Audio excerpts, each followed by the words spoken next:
আমরা এমন হয়ে গেছে মুসলিমরা বলছে রোজা আর পূজা একই জিনিস। নাউজুবিল্লাহ। রোজা পূজা একই মুদ্রার এই পিঠ ও পিঠ। এই কথাটা শুনেছেন আপনারা? আচ্ছা, এই কথাটা আপনাদের বিবেক কি বলে? এই কথা কি বলা জায়েজ হবে? এটা কি কোনো মুসলিমদের বক্তব্য হতে পারে? কখনোই পারে না। অতএব সাবধান হতে হবে। পূজা মণ্ডপ এটা প্রশাসন রয়েছে, প্রশাসন পাহারা দিবে। মুসলিমরা কখনোই অমুসলিমদের কোনো উপাসনালয়ে কোনো আক্রমণ করবে না, হামলা করবে না, তাদের ইবাদতে বাধা দিবে না, এটাই যথেষ্ট। কিন্তু তাদেরকে পাহারা দিতে হবে কেন? আর তাদের সাহায্যের ব্যবস্থা করতে হবে কেন? তাদের জন্য অ্যাম্বুলেন্স রাখবো কেন? আর তাদের জন্য অক্সিজেন রাখবো কেন? এটা তো আমার রাখার দায়িত্ব নাই। অতএব এটা আমার দায়িত্ব না, এটা প্রশাসনের দায়িত্ব। প্রশাসন তাকে প্রোটেকশন দিবে। আচ্ছা বলেন তো, আমরা যখন ঈদের অনুষ্ঠান করি, আমাদের ঈদের অনুষ্ঠানে যদি হিন্দু আসে, আমরা কি ভালো মনে করব না খারাপ মনে করব? আমরা বিব্রত অবস্থায় থাকবো যে কি অবস্থায়, হিন্দু কেন আসে আমাদের ঈদের অনুষ্ঠানে? একই ব্যাপার, তাদের অনুষ্ঠানে যদি আমরা যাই দলে দলে, তারাও বিব্রত হয় যে তাদের অনুষ্ঠানে মুসলিমরা কেন যাবে। অথচ আমরা এটাকে মনে করছি যে আমরা খুব ভালো কাজ করছি, অথচ আমরা চিন্তাও করলাম না যে আমরা কোন জিনিসকে সমর্থন করলাম। শিরিককে সমর্থন করা যাবে না। যারা শিরিক করছে তাদের থেকে দূরে থাকতে হবে যদি প্রকৃত মুসলিম হতে চান। আর যদি মনে করেন যে আমার প্রকৃত মুসলিম হওয়ার দরকার নাই, আমার জান্নাতে যাওয়ারও দরকার নাই, মন যা চাই তাই করেন, কোনো সমস্যা নাই। সম্মানিত উপস্থিতি, মুসলিমদের দুর্বলতার 2 নম্বর কারণ মুসলিমদের মধ্যে মতনৈক্য। মুসলিমরা আজকে এক নয়, বিভিন্ন দলে বিভিন্ন মতে আমরা বিভক্ত।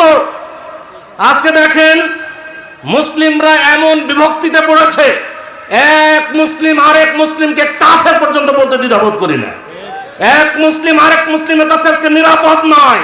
আমরা দেখেন বিভিন্ন জায়গায় মারামারি, হানাহানি, মসজিদে মসজিদে মারামারি লেগে গেছে। মুসলিমদের এক হতে হবে। মুসলিমদের মধ্যে মতনৈক্য এটা খুবই বড় ধরনের অপরাধ।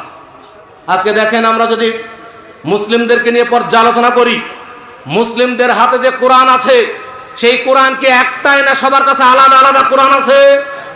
সারা বিশ্বের যত মুসলিম আছে সবার কাছে একই কোরআন আছে।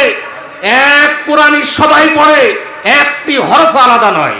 সারা বিশ্বের যত মুসলিম আছে সবার নবী কয়জন? নবীও একজন, নবী আলাদা আলাদা নয়। সবার নবী একজন, নবীকে নবী মুহাম্মদ সাল্লাল্লাহু আলাইহি ওয়াসাল্লাম। সারা বিশ্বের যত মুসলিম আছে সবার কাছে যে বুখারী, মুসলিম, আবু দাউদ, তিরমিজি, নাসাই, ইবনে মাজাহ হাদিসের যে গ্রন্থগুলো আছে, সেই গ্রন্থগুলো কি একটাই না আলাদা আলাদা? একই গ্রন্থ আছে। সারা বিশ্বের সকল মুসলিম যে কাবাকে কিবলা বানিয়ে সালাত আদায় করে, সেটা কি একটাই না সবার কিবলা আলাদা আলাদা? একই কিবলা কাবা, কাবামুখী সবাই সালাত আদায় করি।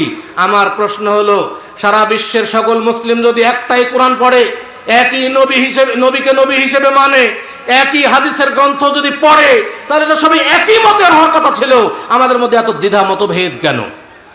আমরা সবাই একই মতের হব, কিন্তু আমাদের মধ্যে এত মত পার্থক্য কেন, এত মতভেদ কেন? এর বেশ কিছু কারণ রয়েছে।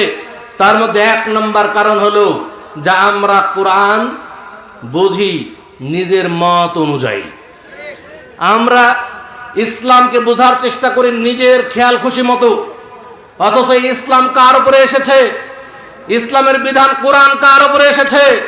নবী মুহাম্মদ সাল্লাল্লাহু আলাইহি ওয়াসাল্লামের উপরে। অতএব কোরআনের কোন আয়াতের ব্যাখ্যা কি হবে, ইসলামের কোন বিধান কিভাবে পালন হবে, সেটা আমি বেশি বুঝবো, আপনি বেশি বুঝবেন না, আল্লাহর নবী মুহাম্মদ সাল্লাল্লাহু আলাইহি ওয়াসাল্লাম বেশি বুঝবেন। আল্লাহর নবী সাল্লাল্লাহু আলাইহি ওয়াসাল্লাম তিনি বেশি বুঝবেন।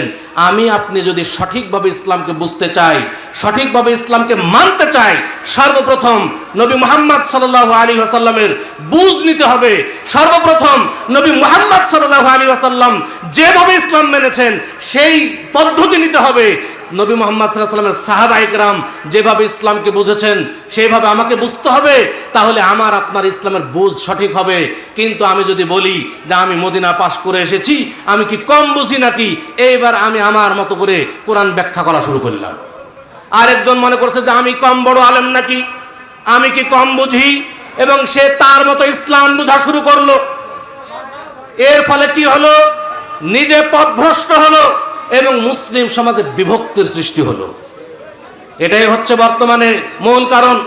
যেমন উদাহরণ দিলে বুঝবেন, আল্লাহ তাআলা পবিত্র কোরআন মাজিদে আয়াত নাজিল করলেন, মা কানা মুহাম্মাদুন আবা আহাদিম মির রিজালিকুম, মুহাম্মদ সাল্লাল্লাহু আলাইহি ওয়াসাল্লাম তোমাদের মধ্যেকার কোন পুরুষের পিতা ছিলেন না, ওয়ালাকির রাসূলুল্লাহ, কিন্তু তিনি আল্লাহর রাসূল, ওয়া খাতামান নাবিয়্যিন, এবং তিনি হলেন শেষ নবী। এই আয়াতে আল্লাহ তাআলা নবী মুহাম্মদ সাল্লাল্লাহু আলাইহি ওয়াসাল্লামকে সরাসরি শেষ নবী হিসেবে ঘোষণা দিলেন। নবী মুহাম্মদ সাল্লাল্লাহু আলাইহি ওয়াসাল্লাম হলেন শেষ নবী। ঘোষণা দিলেন কে? আল্লাহ তাআলা। এবার আমাদের দেশে এক শ্রেণীর মানুষ আছে যারা নিজেদেরকে মুসলিম পরিচয় দেয়। কাদিয়ানী নাম শুনেছেন? কাদিয়ানী মুসলিম, কাদিয়ানী যারা নিজেদেরকে মুসলিম পরিচয় দেয়, তারা বলে যে নবী মুহাম্মদ সাল্লাল্লাহু আলাইহি ওয়াসাল্লাম শেষ নবী না। মুহাম্মদ সাল্লাল্লাহু আলাইহি ওয়াসাল্লামকে তারা শেষ নবী বলে বিশ্বাস করে না। এখন আমি আপনি কেউ যদি বলি তোমরা নিজেদেরকে মুসলিম দাবি করো, মুসলিম দাবি করতে গেলে সর্বপ্রথম কোরআন বিশ্বাস করতে হবে। কোরআনে আল্লাহ তাআলা সরাসরি ঘোষণা দিলেন, ওয়া খাতামান নাবিয়্যিন, নবী মুহাম্মদ সাল্লাল্লাহু আলাইহি ওয়াসাল্লাম শেষ নবী। তোমরা নবী মুহাম্মদ সাল্লাল্লাহু আলাইহি ওয়াসাল্লামকে শেষ নবী মানো না, তোমরা কেমন মুসলিম? এই প্রশ্ন যদি আমরা তাদেরকে করি, তারা এবার উত্তরে বলে, তারা একটা উত্তর খাড়া করে আছে, জবাব দেয়। তারা জবাব দেয় কি? তারা বলে, কে বলেছে আমরা কোরআন মানি না? আমরা তো কোরআন মানি, আমরা কোরআন মানি, আমরা এই আয়াতও মানি। কিন্তু এই আয়াতে আল্লাহ তাআলা নবী মুহাম্মদ সাল্লাল্লাহু আলাইহি ওয়াসাল্লামকে শেষ নবী ঘোষণা দেননি। তারা নিজেদের মস্তিষ্ক প্রসূত একটা ব্যাখ্যা খাড়া করে, নিজেদের মস্তিষ্ক প্রসূত একটা ব্যাখ্যা খাড়া করে, বানানো ব্যাখ্যা। তারা বলে যে এই আয়াতে নবী মুহাম্মদ সাল্লাল্লাহু আলাইহি ওয়াসাল্লামকে আল্লাহ তাআলা শেষ নবী ঘোষণা দেননি, তো কি দিয়েছেন? তারা বলেন যে এই আয়াতে আল্লাহ তাআলা বলছেন, ওয়া খাতামান নাবিয়্যিন। এই খাতাম শব্দ দুইটি অর্থে ব্যবহার হয়। তারা বলে দুইটি অর্থে এটা ব্যবহার হয়। দুইটি অর্থ কি? এক, শেষ; দুই, আংটি। খাতাম শব্দের দুইটা অর্থ, এক শেষ, দুই আংটি। এখানে ওয়া খাতামান নাবিয়্যিন বলে আল্লাহ তাআলা ঘোষণা দিয়েছেন নবী মুহাম্মদ সাল্লাল্লাহু আলাইহি ওয়াসাল্লাম হলেন আংটি নবী, অর্থাৎ তিনি হাতে আংটি পরতেন। নাউযুবিল্লাহ। নিজেদের মন গড়া একটা ব্যাখ্যা খাড়া করে দিল। অথচ এই আয়াতটি কার উপরে নাজিল হয়েছে? নবী মুহাম্মদ সাল্লাল্লাহু আলাইহি ওয়াসাল্লামের উপরে। এই আয়াতের সঠিক ব্যাখ্যা সবচেয়ে কে বেশি বুঝবেন? নবী মুহাম্মদ সাল্লাল্লাহু আলাইহি ওয়াসাল্লাম। এই আয়াতের সঠিক ব্যাখ্যা নিতে গেলে নবী মুহাম্মদ সাল্লাল্লাহু আলাইহি ওয়াসাল্লামের থেকে নিতে হবে, তাহলে সঠিক ব্যাখ্যা হবে।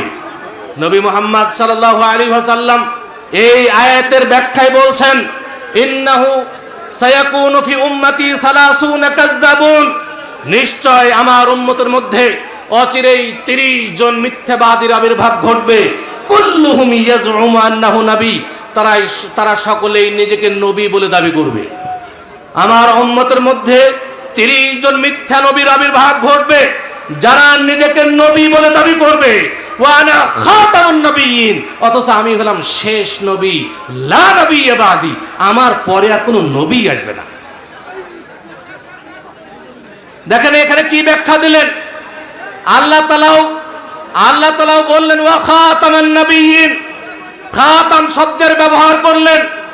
নবী মুহাম্মদ সাল্লাল্লাহু আলাইহি ওয়াসাল্লাম এই হাদিসের মধ্যে বলেন ওয়া আনা খাতামুন নবিয়্যিন, এখানেও খাতাম শব্দের ব্যবহার করলেন। এই খাতাম শব্দের অর্থটা কি সেটা তার শেষ বাক্য দিয়ে প্রমাণ দিলেন। নবী মুহাম্মদ সাল্লাল্লাহু আলাইহি ওয়াসাল্লাম তার শেষ বাক্যে বললেন লা নবিয়্যা বাদি, আমার পরে আর কোনো নবী আসবে না। এই বাক্য দিয়ে তিনি প্রমাণ দিয়ে দিলেন নবী মুহাম্মদ সাল্লাল্লাহু আলাইহি ওয়াসাল্লাম শেষ নবী, আংটি নবী নন। এই সমস্ত কাদিয়ানীরা যদি এই আয়াতের ব্যাখ্যা নবী মুহাম্মদ সাল্লাল্লাহু আলাইহি ওয়াসাল্লাম থেকে নিত, তাহলে তারা পথভ্রষ্ট হতো না এবং মুসলিম সমাজে নতুন এক পথভ্রষ্ট ফেরকার আবির্ভাব ঘটতো না। অতএব আমাদের সব জায়গাতেই, আমাদের যত জায়গায় মতভেদ, এর মূলে আছে আমরা নবী মুহাম্মদ সাল্লাল্লাহু আলাইহি ওয়াসাল্লামের বুঝকে গ্রহণ করিনি, সাহাবায়ে কেরামের বুঝকে গ্রহণ করিনি, নিজের মন মতো ইসলামকে বোঝার চেষ্টা করছি। সম্মানিত উপস্থিতি, আজকে দেখেন আমি বলছি যে অবশ্যই ইসলামকে সঠিকভাবে বুঝতে গেলে আপনাকে আমাকে নবী মুহাম্মদ সাল্লাল্লাহু আলাইহি ওয়াসাল্লামের বুঝ অনুযায়ী বুঝতে হবে। আর নবী মুহাম্মদ সাল্লাল্লাহু আলাইহি ওয়াসাল্লামের বুঝ নিতে গেলে আপনাকে অবশ্যই হাদিসের গ্রন্থগুলো খুঁজতে হবে, হাদিসের গ্রন্থগুলো খুলতে হবে, তাহলে নবী সাল্লাল্লাহু আলাইহি ওয়াসাল্লামের বুঝ পাবেন। আজকে আরেক নতুন এক ফিতনা আমাদের মাঝে এসেছে। নতুন ফিতনাটা কি? নতুন ফিতনা হলো হাদিস মানার দরকার নাই, কোরআন মানলেই যথেষ্ট। এই ফিতনা আপনাদের মধ্যে এসেছে না আসে নাই? বলে হাদিস মানার দরকার নাই, কোরআন মানলেই যথেষ্ট। আমি বলবো যদি কেউ অন্তর থেকে এই বিশ্বাস পোষণ করে যে হাদিস মানা প্রয়োজন নেই, কোরআন মানলেই যথেষ্ট, তাহলে সে নিঃসন্দেহে কাফের হয়ে যাবে। হাদিস আল্লাহর ওহী, কোরআন ও আল্লাহর ওহী, হাদিস ও আল্লাহর ওহী। অতএব কেউ যদি একটা ওহীকে অস্বীকার করে তাহলে নিঃসন্দেহে সে কাফের হয়ে যাবে। অতএব সাবধান, আমাদের মধ্যেই কুফরি আকীদা প্রবেশ করেছে। অনেকেই তাদের এই ষড়যন্ত্রের কবলে পড়ে কুফরি আকীদা পোষণ করছে এবং ইসলাম থেকে খারিজ হয়ে যাচ্ছে। সম্মানিত উপস্থিতি, আজকে হাদিস ছাড়া, হাদিসকে যদি আপনি না গ্রহণ করেন, ইসলামের কোনো বিধানই মানতে পারবেন না। হাদিসকে অবশ্যই অবশ্যই গ্রহণ করতে হবে, হাদিস ছাড়া আপনি কিছুই করতে পারবেন না। যেমন আপনাকে যদি প্রশ্ন করা হয়, ভাই কেউ কথা বলবেন না প্লিজ, সবাই দয়া করে বসে পড়ুন অথবা দাঁড়িয়ে থাকুন, কিন্তু পরস্পরে কথা বলবেন না। যদি পরস্পরে কথা বলেন তাহলে আলোচনা করা যায় না। কথা বলবেন না। জাযাকুমুল্লাহ খান, আপনারা কষ্ট করছেন, এটা আমরা স্বীকার করছি। আসলেই আপনাদের কষ্ট দেখে আমাদের কষ্ট লাগছে। আপনারা অনেক কষ্ট করে দাঁড়িয়ে আছেন, কিন্তু যেহেতু কষ্টটা করছেনই, আরেকটু কষ্ট করবেন দয়া করে, যে আপনারা পরস্পরে কথা বলবেন না। ইনশাআল্লাহ পারবেন তো? সবাই সাইলেন্ট থাকবেন, পারবেন তো ইনশাআল্লাহ? এবং আমার পরে আরো বড় বড় উলামায়ে কেরাম আছেন, বিশ্ববরেণ্য উলামায়ে কেরাম আছেন, তাদের আলোচনা আপনারা মনোযোগ দিয়ে শুনবেন, তারপরে এখান থেকে যাবেন ইনশাআল্লাহ। এবং আলহামদুলিল্লাহ বৃষ্টি থেমে গেছে, আল্লাহর রহমত আমাদের উপর আসবে ইনশাআল্লাহ। আল্লাহ তুমি এই আকাশকে পরিষ্কার করে দাও, আমাদের ভাইকে আরো সুন্দরভাবে বসার তৌফিক দান করো। সম্মানিত উপস্থিতি, আমি যেটা বলছিলাম, আপনি যদি হাদিসকে না মানেন, আপনি কোনো কিছু ইসলামের কোনো বিধান মানতে পারবেন না। ধরেন আপনাকে যদি প্রশ্ন করা হয় যে কুকুরের গোশত হালাল না হারাম, আপনি কোরআনে পাবেন কুকুরের গোশত যে হারাম এটা কোরআনে নাই, এটা হাদিসে পাবেন।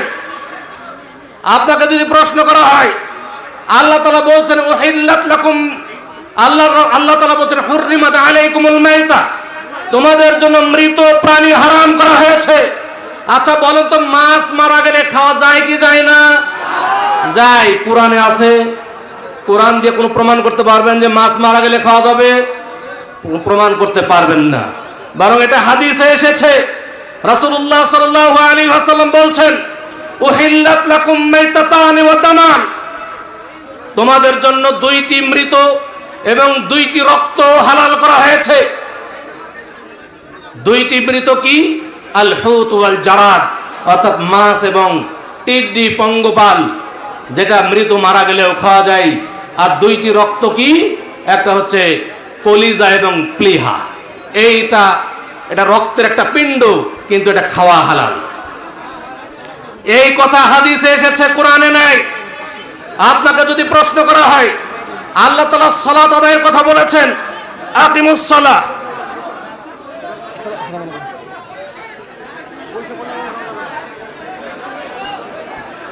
আপনাকে যদি বলা হয় আল্লাহ তাআলা কোরআনে সালাত আদায়ের কথা বলেছেন, আচ্ছা সালাত কিভাবে আদায় করবে, এটা কি কোরআনে এই পদ্ধতি বর্ণনা করা হয়েছে? কখনোই হয়নি। আপনি কোরআন দিয়ে এটা প্রমাণ করতে পারবেন না, বরং আপনাকে হাদিসে যেতে হবে। আল্লাহর রাসূল সাল্লাল্লাহু আলাইহি ওয়াসাল্লাম বলছেন সিজদা করার কথা, কিন্তু সিজদা করতে গেলে আপনাকে যে 7টি হাড্ডির মাধ্যমে সিজদা করতে হবে, মাটিতে নাক কপাল রাখতে হবে। এই সিজদার পদ্ধতি কি কোরআনে পাবেন? পাবেন না। আমি যদি বলি আমি সিজদা করব দাঁড়ায় থেকে, আপনাকে কোরআন দিয়ে আমাকে নিষেধ করেন, করতে পারবেন? আমি বলবো যে দাঁড়িয়ে থেকে সিজদা হবে, অতএব কোরআন দিয়ে আপনি নিষেধ করেন যে দাঁড়িয়ে থেকে সিজদা দেওয়া যাবে না, পারবেন? পারবেন না। বরং সিজদার সুন্দর পদ্ধতি এসেছে হাদিসে। রাসূলুল্লাহ সাল্লাল্লাহু আলাইহি ওয়াসাল্লাম সিজদার সুন্দর পদ্ধতি বর্ণনা করেছেন। তিনি বলছেন 7টি হাড্ডির মাধ্যমে সিজদা হবে, নাক, কপাল, 2 হাত, 2 হাঁটু আর 2 পায়ের শেষ অংশ এটা ঠেকে থাকবে, এবং সিজদা অবস্থায় 2 কনুই যেন মাটিতে না থাকে, উপরে থাকবে, এবং এমন প্রশস্ত সিজদা হবে যে পেটের নিচ দিয়ে যেন একটা ছাগলের বাচ্চা অনায়াসে যাতায়াত করতে পারে। এই যে সিজদা দেওয়ার সুন্দর পদ্ধতি, এটা কি কোরআনে পাবেন? কোরআনে পাবেন না। এটা পাবেন কোথায়? হাদিসে পাবেন। অতএব শুধুমাত্র কোরআন মানব বললে চলবে না, হাদিস অবশ্যই আপনাকে মানতে হবে। আপনি যদি যাকাত আদায় করতে চান, আপনি কতটুকু সম্পদ থাকলে যাকাত ফরজ, কতটুকু ফরজ, কিভাবে আপনি যাকাত আদায় করবেন, এর কোনো কিছুই কোরআনে পাবেন না, এগুলো সব হাদিসে পাবেন। যেমন আপনারা এই অঞ্চলের মানুষ ধান চাষ করেন, প্রচুর ধান হয়। আচ্ছা বলেন তো, ধান কতটুকু হলে যাকাত ফরজ, কতটুকু ধান হলে যাকাত ফরজ হবে, এটা কোরআনে আছে? কোরআনে নাই, কিন্তু এটা হাদিসে পাবেন। আল্লাহর রাসূল সাল্লাল্লাহু আলাইহি ওয়াসাল্লাম বলছেন, লা যাকাতা ইল্লা ফি খামসাতি আওসুকিন, 5 ওয়াসাকের কম হলে তারপরে যাকাত ফরজ নয়। শস্যের যাকাত ফরজ হতে গেলে 5 ওয়াসাক হতে হবে। 5 ওয়াসাক সমান কতটুকু? 1 ওয়াসাক সমান হলো 60 সা।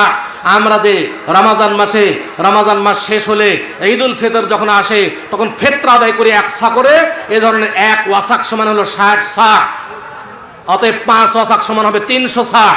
যদি আমরা 2.5 কেজিতে 1 সা ধরি তাহলে 300 সা সমান হবে 750 কেজি। 40 কেজি তো যদি 1 মণ ধরি, 750 কেজি তো হবে 18 মণ 30 কেজি। এই 18 মণ 30 কেজি হলো আপনার নিসাব। এইটা হলে আপনার যাকাত ফরজ হলো। এটা কোরআনে কোথাও পাবেন না, এটা পাবেন কোথায়? হাদিসে। সম্মানিত উপস্থিতি, কতটুকু দিবেন? নিজে সেচ দিয়ে চাষ করলে 20 ভাগের 1 ভাগ, আর আল্লাহর পানিতে হলে 10 ভাগের 1 ভাগ। এই যে যাকাত আদায়ের নিয়ম, এটা কোরআনে পাবেন না, এটা পাবেন কোথায়? হাদিসে পাবেন। অতএব আপনি যদি হাদিস না মানেন, আপনি যাকাত আদায় করতে পারবেন না। আপনি যদি হাদিস না মানেন, সিয়াম পালন করতে পারবেন না। আপনি যদি হাদিস না মানেন, তাহলে আপনি হজও করতে পারবেন না, কোনো কিছুই করতে পারবেন না। অথচ আপনারা বলছেন যে হাদিস মানার দরকার নাই, কোরআন মানলেই যথেষ্ট। এই একদল লোক যারা এই কথা বলবে শেষ জামানায়, এটা আল্লাহর রাসূল সাল্লাল্লাহু আলাইহি ওয়াসাল্লাম তার জীবদ্দশাতে ভবিষ্যৎবাণী করেছেন যে শেষ জামানায় এই ধরনের একদল লোক আসবে যারা এসে দাবি তুলবে যে হাদিস মানার দরকার নাই, কোরআন মানলেই যথেষ্ট। আল্লাহর রাসূল সাল্লাল্লাহু আলাইহি ওয়াসাল্লাম সাহাবায়ে কেরামকে সতর্ক করছেন। তিনি বলছেন, লা উলফিয়ান্না আহাদাকুম মুত্তাকিআন আলা আরিকাতিহি, আমি তোমাদের মধ্যে যেন এমন কাউকে না দেখি যে তার গদিতে ঠেস দিয়ে বসে থাকবে। ওয়ায়াতিহিল আমরু মিন আমরি মিম্মা আমারতু বিহি আও নাহাইতু আনহু, অতঃপর যখন সে গদিতে ঠেস দিয়ে বসে থাকবে, তখন এমত অবস্থায় আমার কোনো আদেশ বা আমার কোনো নিষেধ যখন তার কাছে পৌঁছবে, অর্থাৎ যখন এসে কেউ তাকে বলবে যে আল্লাহর রাসূল সাল্লাল্লাহু আলাইহি ওয়াসাল্লাম এটা আদেশ করেছেন, আল্লাহর রাসূল সাল্লাল্লাহু আলাইহি ওয়াসাল্লাম এটা নিষেধ করেছেন, তখন সে বলবে লা নাদরি, এগুলো আমরা জানি না, মা ওয়াজাদনা ফি কিতাবিল্লাহি ইত্তাবানা, আমরা আল্লাহর কিতাব কোরআনে যা পাবো তারই অনুসরণ করব, এর বাইরে আমরা কোনো কিছু জানি না। এই যেন তোমাদের মধ্যে এমন কাউকে যেন তোমাদের মধ্যে না দেখি। আল্লাহর রাসূল সাল্লাল্লাহু আলাইহি ওয়াসাল্লাম সতর্ক করে গেছেন যে একদল লোক কিয়ামতের আগে আসবে, এই একদল লোক শেষ জামানায় আসবে যারা হাদিস মানবে না, কোরআন মানায় যথেষ্ট বলবে, হাদিসকে অস্বীকার করবে। অতএব সাবধান, কেউ যদি হাদিসকে অস্বীকার করে নিঃসন্দেহে সে কুফরি করবে, নিঃসন্দেহে সে কাফের হয়ে যাবে। অতএব আপনার ঈমান বাঁচানোর জন্য তাদেরকে প্রবেশ করতে দেবেন না। সম্মানিত উপস্থিতি, অতএব এই ব্যাপারে আলোচনা করতে গেলে বহু আলোচনা। আপনারা যদি এই বিষয়ে আলোচনা জানতে চান তো এখানে ডক্টর আহমদ আব্দুল্লাহ সাকিব তার একটা লেখা বই রয়েছে, বইটা সবাই সংগ্রহ করবেন, পড়বেন। হাদিস অস্বীকারীদের সংশয় নিরসন, হাদিস অস্বীকারীদের সংশয় নিরসন, এই বইটা চমৎকারভাবে তাদের সকল যুক্তির জবাব দেওয়া হয়েছে, দালিলিক জবাব দেওয়া হয়েছে। অতএব এই বইটি সংগ্রহ করে সবাই ভালোভাবে পড়বেন, ইনশাল্লাহ আপনার সংশয় কেটে যাবে। সম্মানিত উপস্থিতি, যেটা বলছিলাম, আমাদের আরো আমাদের মধ্যে ইখতিলাফের আরো একটা বড় মাধ্যম হলো জয়ীফ এবং জাল হাদিস দিয়ে দলিল গ্রহণ করা। আমরা জানি হাদিসের মধ্যে সহিহ হাদিস রয়েছে, হাদিসের মধ্যে জয়ীফ হাদিস রয়েছে, হাদিসের মধ্যে জাল বানোয়াট হাদিস রয়েছে, বহু হাদিস রয়েছে। একটা হাদিস আপনারা দেখতে পাবেন যদি খোঁজেন, যে আল্লাহর রাসূল সাল্লাল্লাহু আলাইহি ওয়াসাল্লাম বলেছেন সুন্দরী মেয়ের দিকে তাকাইলে চোখের জ্যোতি বাড়ে। আচ্ছা, হাদিস কি, আপনার বিবেক কি বলে, হাদিস কি জয়ীফ, সহিহ না জাল? সুন্দরী মেয়ের দিকে তাকানো জায়েজ? আপনাকে এখন দেখেন কত পাপের দিকে ধাবিত করছে হাদিসের মাধ্যমে। কি বলছে?